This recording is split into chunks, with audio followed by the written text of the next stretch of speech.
Bottle Rocket is, you probably know Bottle Rocket if you know Bottle Rocket, as the app guys. So I started the business about 12 years ago. I started it out of my house, and this was before the App Store came out, and this was before the iPhone had shipped just recently. And Steve announced that he was going to be opening the iPhone to third-party developers. So no one knew what that meant. So I'm not telling you that I had the vision to see what has turned into an entire economy. I'm not going to tell you that I had the vision that your iPhone or your Android phone or some other sort of mobile device becomes the number one way that consumers want to connect with brands and do business around the world. So you can call it dumb luck, or you can call it, passion leads you to the ultimate thing. And so I was very passionate about that. And so we started designing apps, and now we've turned it into a legitimate business. We're about 250 professionals just down the street. We break down into real hardcore engineers, but combined with heavy on quality assurance, very heavy on experience design and visual design. And in the last few years, we've been adding more strategic services that, always fighting commoditization, as we all do every day, in moving into more business strategy. And so we're sitting down with large organizations, and we are helping them understand how they can align their business goals and what they're trying to achieve with what we call the connected lifestyle. Our phones are not just phones anymore, they're part of our lifestyle.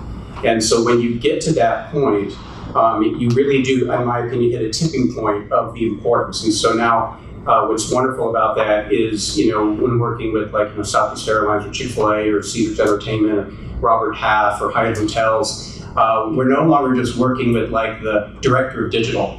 We're sitting down with the CEO, we're sitting with the CTO, with the CMO, the CIO, and we're helping them achieve their business goals in an environment which is completely different from the way they used to market, the way they used to sell, and the way they used to deliver products and services.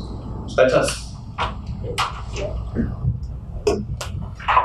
Great, thanks for taking the time, guys, and volunteering to do contests like this. It's a real boost to get nominated. And so luckily I have 3 kids that keep my head kind of out of the clouds when I go brag about this. So I appreciate the time.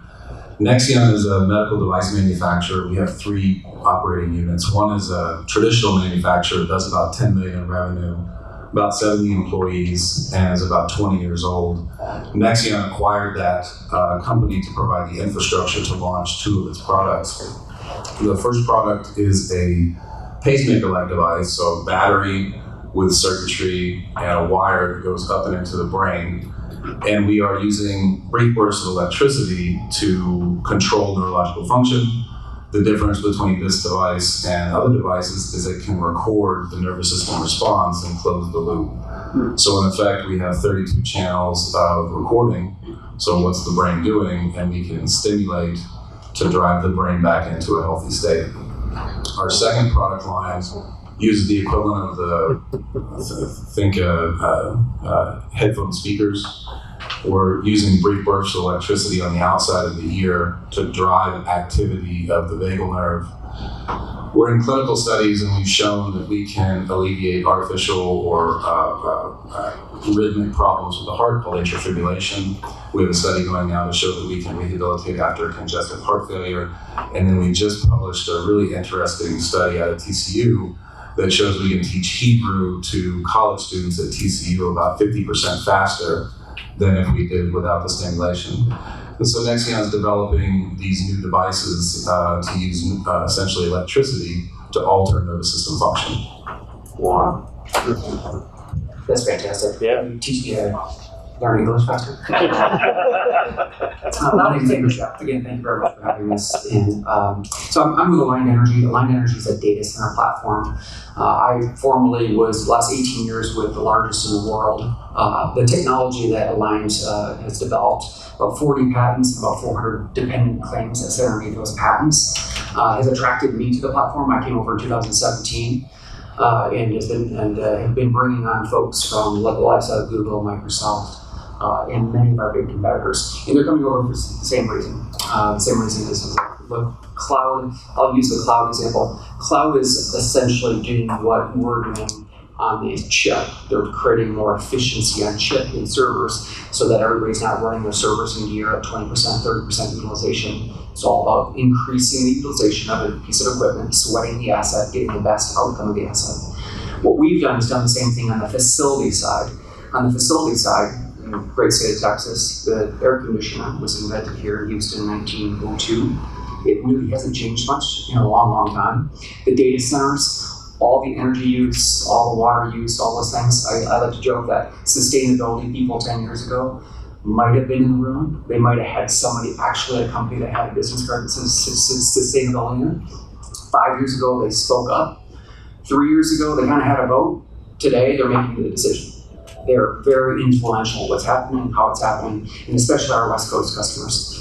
Similar, so these gentlemen, especially BioRocket, all those systems, applications that run off your device, it's a cell network, runs back into a facility like ours, either from my former employer or hopefully us. But our client base has grown about 2,000% since I've joined and brought on some of these folks. Essentially what we've done is change the way the technology works to create more sustainable heat rejection. It's simple physics. Electricity goes into a device, it creates heat. You got to reject that heat, otherwise your chip melts, servers melt, things like that. So every time your child's at home playing, I don't know, whatever game on Facebook or at the application, however you're looking, it's all going back to a system inside of a facility like this where disks are spinning, servers are spinning, and cranking out that data back through either usually a photon that goes back to a cell tower and hits your device. So what we've done is essentially created a technology. And those of you who are familiar with patent law, part of the reason I have gray hair today is since I came on board, we got sued twice for a patent. It's not about getting the patent, it's about defending the patent, if you're familiar with that. We hired a fantastic lawyer from the Bay Area who used to work for a big cloud company, search engine company. We successfully defended our patent twice against two very large publicly traded companies. Won both of those suits, which is great. And then just continuing on our journey to create more energy efficiency solutions. Since what we do is facilities and it's not nearly as attractive as what these gentlemen, I actually brought a model of how it works and what it works, and afterwards I can show you guys at the high drive. Cool. Thank you, Curtis Hite, and I'm with Improving, business very similar to Calvin's. However, we're known more for our back-end work and what we do with system integrations and new application development outside of apps. We're in North America now, about 550 consultants, and we really help others execute upon innovative ideas. A lot of companies have great ideas. They don't have the knowledge of how to get there. We have very, very senior team. Our model's a little bit different. We're almost a reverse pyramid. Most consultancies don't act that way, but we have the most principal consultants and then fewer senior, fewer consultants, and even fewer associates. So we were really turned upside down.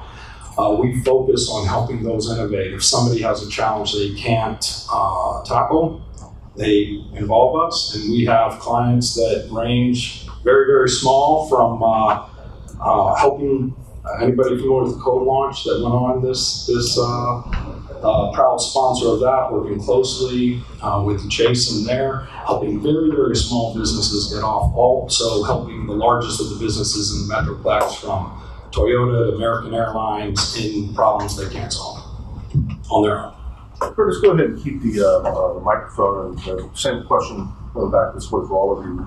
Talk about your journey in becoming a CEO, what it's like to run an emerging growth company as a CEO, and who's helped you along the way?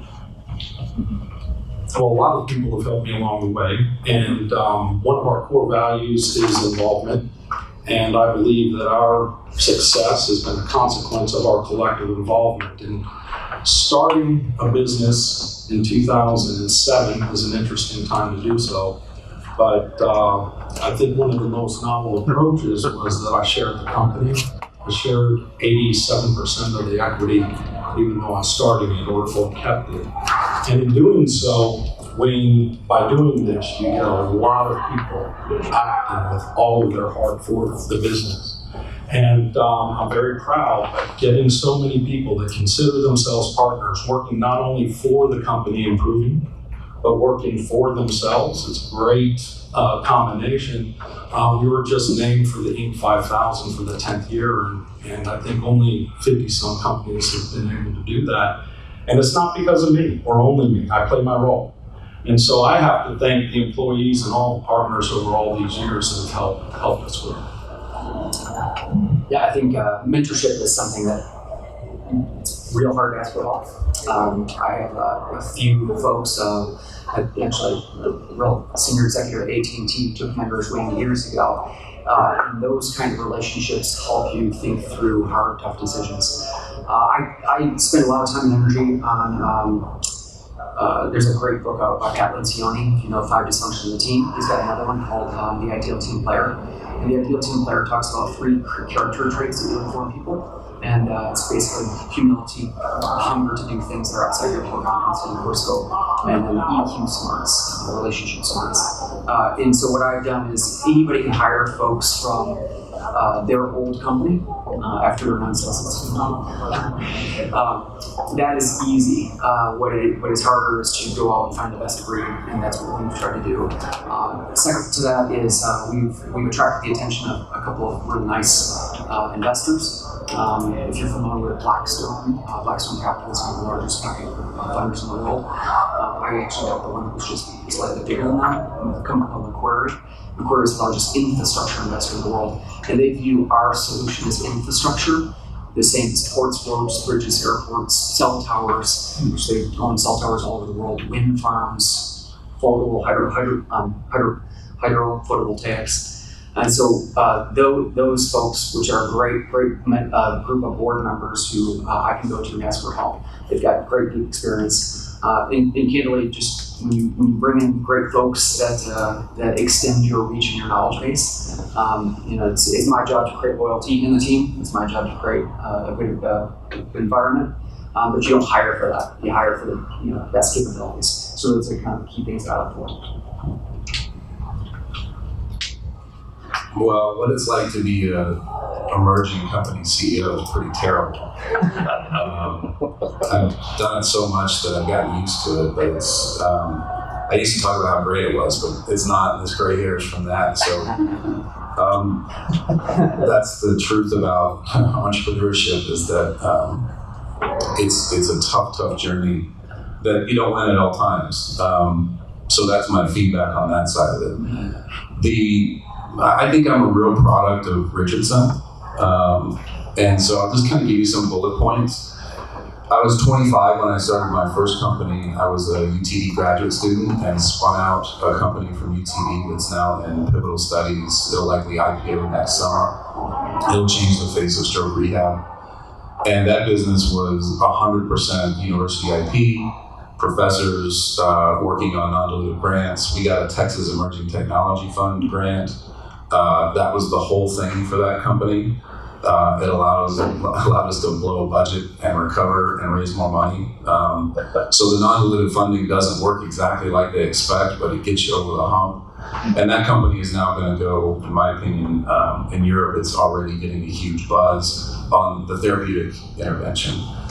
Then you have CBRIT. So one of my other companies got a CBRIT grant, huge infusion of credibility and capital. I won a Tech Titan Award, not as the CEO, but my company did. That allowed us, in my opinion, to go get another $7 million in funding. UTD has the Texas Biomedical Device Center that was spun out from nothing, that's now a nationally recognized place for translational medicine. So there's a lot of things about Richardson that I tell the whole world, and they say, "Where's Richardson?" But I think that it's a really neat place to do business. I think it's a really special place to do business. I think that doing business in Texas versus California or New York or Belgium or Europe, Texas is just loads better. And so I tell people all the time, California is a terrible place to do business. Do not start there. Come to Texas and recruit the talent here. You can hear here. So that's a little bit about kind of where I came from. My, entrepreneurial journey started, believe it or not, when I was 9 years old. So when I was 9, my mom and dad are unbelievably generous and would always involve myself and my sister in all the different adventures they had. They were both entrepreneurs. And so I grew up with probably slightly different dinner conversations. So I thought it was normal. I thought everyone owned their own business when I was 9 years old. And so that was my world, my little tiny world, and that's all I knew. And so at 9 years old is when I touched my first computer. It was the Apple II. And I just took to it like a fish does water. It was just immediately intuitive. And I was so lucky to have parents that would give me, expose me to so many different things, such that I luckily ran against something at a very young age that I'm truly, truly passionate about, and is intuitive and natural and easy for me to internalize.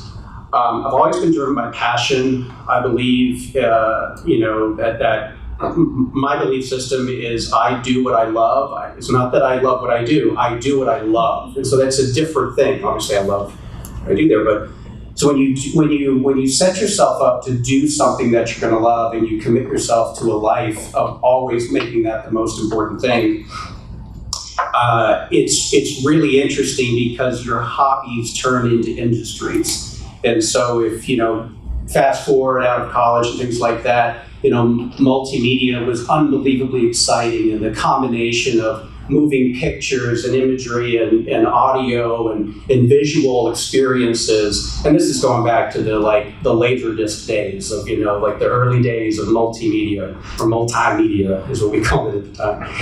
And then that led to, again, a hobby becomes a passion, passion becomes a hobby, becomes a business. I was fortunate enough to start a company with a former SMU suite mate of mine called Icon Interactive, and we built some of the very first websites for a lot of Dallas-based companies. So like the Dallas Stars website, we built that one, the first one. We were the first one to sell tickets to the MLB for the Texas Rangers. There was all sorts of really great new opportunities. And then that has led obviously into mobile. And mobile started for me not as what a great business opportunity, because who knew it was going to be a great business opportunity? At the time, there were a couple 100,000 people on iPhone, and there was zero way for a third-party business to be part of that ecosystem. But when it opened up, I was predisposed to follow my passion, and that's why I started the business out of my house. And bought graph paper and pencils and started to sketch app ideas, and out of that became a real business. And I would say the number one thing, the thing that I believe is my most important thing. There's a great quote: "The most important thing is to keep the most important thing the most important thing." And as business leaders, it is so hard to even remember what is the most important thing. So what I have learned from the School of Hard Knocks, that my most important thing, the thing that I'm a mama bear about, if you would, is the purpose and the values of our organization. Every time that we allow ourselves to stray from our purpose or our values, it might seem like it's the right thing to do in that week or that month or that quarter, but it's the wrong thing to do in the long term. And as CEOs, we are not here with a purview of the next quarter or two. It's the next decade or two. That is the absolute, in my opinion, the focus of the CEO is passion, driven by passion, focused on purpose, and guided by values.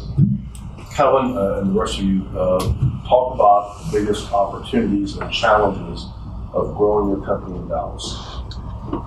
So I completely agree with Will about his comments about Dallas versus the coast. I mean, whenever let's say I'm someplace and I tell them about Bottle Rocket, they're like, "Oh, are you in the Bay Area?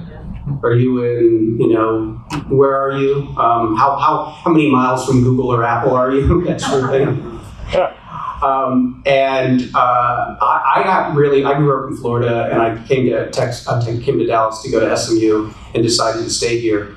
And the thing I love about Dallas, it's a combination of like a can-do positive outlook. We've all been places where we're kind of like, why doesn't anyone smile?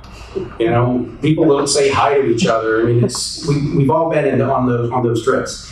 And so that's positive can-do attitude. It's combined with a business-friendly environment in terms of, you know, laws, in terms of other things. And the reason why I think Bottle Rocket has been able to grow is because we essentially have a moat around all of our businesses that are led outside of Dallas. Whereas if I was in the Bay Area, there's no moat. There's just people would walk in, take people, they would move, you know, within months, and we're able to have deliver much higher quality work because we're able to attract a person who is mature. Maybe they're putting roots down, they're beginning a family, and they're not interested in like improving their resume. They're interested in making a difference. And so that is a true difference I find here. And I've opened offices and closed them in other cities and countries. And it's just absolutely amazing. The other side of the question was the challenge. The challenge is, especially in the last few years, is that there's been so much interest in Dallas that we've had some really big and deep-pocketed, wonderful brands join us here, which is terrific. That is so important for long-term holistic growth. But it does present challenges in finding and keeping great people, and doing so at a manageable cost. So as long as we're able to have great schools and other ways of bringing in more and more people by having a great economic environment, good incentives financially in terms of not having a state income tax and things like that, we're able to slowly but surely start to move some people from the coast to Dallas. But it's still a sales job. There's a lot of people on the coast that think we all ride our horses to work. And, I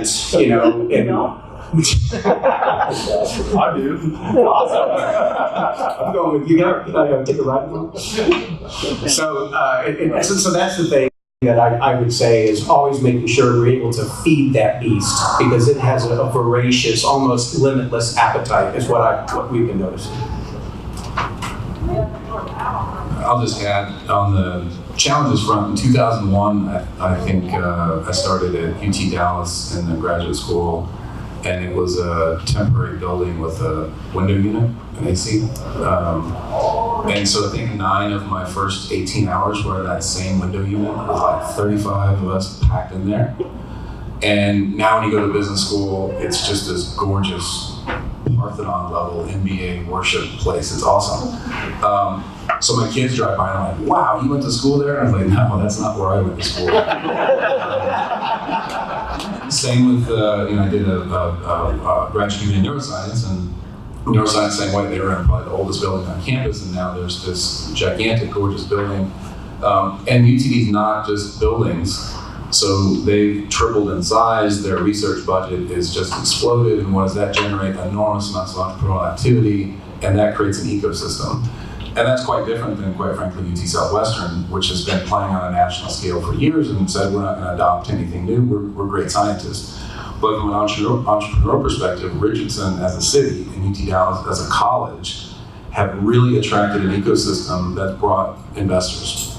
And so I think trends going forward for Richardson are the workforce is only getting more remote, so driving somewhere to be somewhere is less and less important. I think fundamentally artificial intelligence is going to change the face of work generally, and UTD is uniquely positioned with a talent pool that's very hard to find. So machine learning, data scientists, those are going to be the rock stars coming out of school, like software engineers were 20 years ago at the internet boom. And UTD might be one of the top places in the world to grab that talent. And so I think it's, in 18 years, a gigantic progression from we're trying to do something special to we're doing something special but not quite on the national radar. A couple things. One is you're right. They actually say worse things than that about Texas people. We've got lots of clients, and so I have to put on a different hat when I get on a plane sometimes. Candidly, we have very little trouble recruiting into Dallas. I probably brought 20 people who were part of the organization before I joined, who are remote in different parts of the country, in California, Pacific Northwest, East Coast, and very pleased to be here. We had a joke internally, which was, why is the Starbucks person smiling? It's because they can work there and buy a house, which is very rare in other states. It's fun. So there's lots of positives. Technologically, Dallas is thought way ahead when it comes to like all the telecom boom that was here back in the 80s and Bell Labs and all the things that were happening because of all the network that runs through Dallas. And if you're familiar with how the network runs, you've got the East Coast, the lower leg and the upper leg. There's a lot of network here, and everything we do has to have connectivity. And that connectivity has to hit fiber somewhere, either your local network or your long-haul networks, and then jump onto that and get back to eyeballs and or other servers and other places. So Dallas is always going to be a hub for our business. It's always going to be very focused. Candidly, one of the challenges we face is because of that great attributes, great tax base, all the nice things, the nice features, good infrastructure. You've got this other very, very large organizations coming here, the hyperscale organizations. I call them Facebook, Apple, Microsoft, Google, Amazon, looking at Dallas in a big way and investing in Dallas in a big way, which then, candidly, the studies that they put out for their economic development is for every one person that they hire, 5 more people have to be hired in the industry just to support them. So every time I'm competing for one of those people, whether it's in Dallas or in another market, that it gets challenging when you're competing with a very large Microsoft for an employee. We haven't had trouble with that, again, because of technology and some of the differences we have and culture that we built. We're attractive from that perspective because, again, people want to come to work and actually make a difference as opposed to being a number or being just a cog in the wheel. The other thing that's kind of fun is, so I was sitting with one of our other Western state governors who's also happens to have the same moniker behind his name. And he was making so we were doing a ribbon cutting over our sites in Salt Lake City. And he made the joke that all the states where we live, all the governors kind of compete with each other in a very friendly way for business. And the joke is that they all are competing for the place right after the California meeting, which I thought was really humorous. So it was Gabbard who told me that. And then Doug Ducey, when we did our ribbon cutting, he's the governor of Arizona. He was out there and he made a similar comment that it's great to have that commercially focused from the top, because you see it all the way through within the organizations, all the way through when we're getting permits to when we're starting to turn dirt.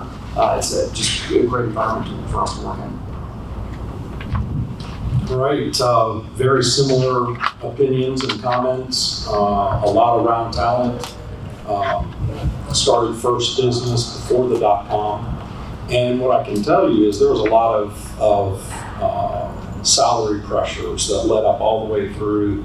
And for almost 2 decades, did not feel that salary pressure ever. And I'm seriously, we would hire almost maybe within 2 or 3% all of the time until the last 2 years. And we have a strategy that avoids the West Coast and the Northeast with conscious deliberateness. And 3,000 companies left California, 1 in 6 came to Texas. That is pretty impressive. That's great for us. And there's been a great business climate. And I think that helps us. And what we can do as leaders in Texas is try to remain and keep that business friendliness and balance the needs of people with the needs of companies. And I think we do an effective job of that here. I'd say within Texas, though, I think maybe North Texas has a little bit of a perception challenge. It's much easier to recruit people to Austin, much easier. Yet when you look at the economic, the technology innovation, and you really look at the data, it's not even comparable. So what are we doing? And for a business like mine, we need talent. We're competing with the biggest companies. We're competing with the Toyotas. They'll pay 40, 50% more, so we have to compete on culture and other things like that. But the more we can get, the more people that we will find that want to make a difference, that culture matters and values, but attracting people here, having that image and that perception would help. So last question, we always ask about money and where did you get your investment? And, there's this perception that emerging growth companies have to leave Dallas or have to leave Texas in order to find capital. What was your experience? Were you able to find investors here in Texas, or did you have to go to the coast? Easy question for us. Services business tend to be capital non-intensive. Started 3 of them, micro funding, all $150,000 or less, including this one. And this one went to friends of the family, so that's where. But I'll answer a different way. Is we help a lot of companies try to get funding, and when we do that, what's interesting is there are places in the United States, I think, where we find that sometimes it's easier to get the money elsewhere other than here. And I'd like to pose that as a challenge. Why are we having to go out of Texas to get money sometimes when you hear of so much money here? I'm jealous of you. So our business is incredibly capital intensive. Today, I've got over 1,000 employees at our job sites in Ashburn, Virginia, Dallas, Texas, Salt Lake City, and Phoenix, Arizona.